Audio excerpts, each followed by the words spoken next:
नंदुरबारच्या नर्मदा काठावरील खर्डी खुर्द गावातील ई-केवायसीसाठी लाडक्या बहिणी थेट डोंगरावर चढल्या आहेत। झाडाच्या फांद्यांवर काठीला त्यांनी मोबाईल बांधलाय।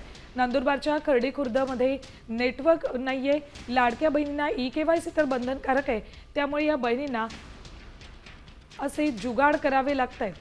कुठे झाडाला मोबाईल बांधलेत तर कुठे डोंगरावर महिला चढल्यात।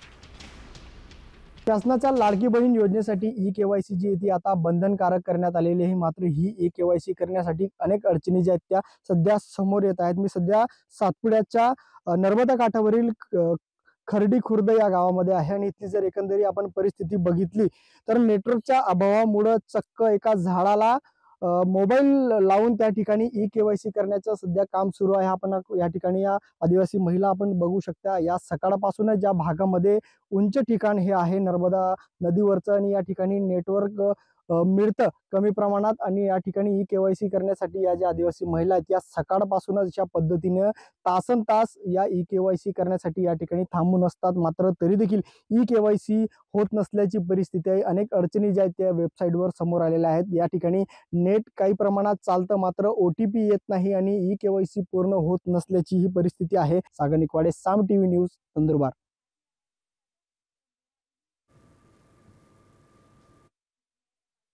नेटवर्क चालू आहे। आम्ही लाडकी बहिणीची केवायसी करत होतो, परंतु नेटवर्क कमी असल्या कारणाने केवायसी पूर्ण होत नाहीये महिलांची।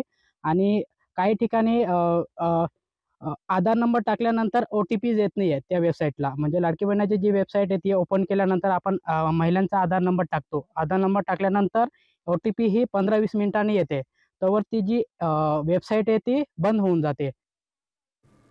आता isakal.com आहे देशातील नंबर 1 ची मराठी न्यूज वेबसाईट। प्रत्येक अपडेटसाठी isakal.com ला नक्की भेट द्या।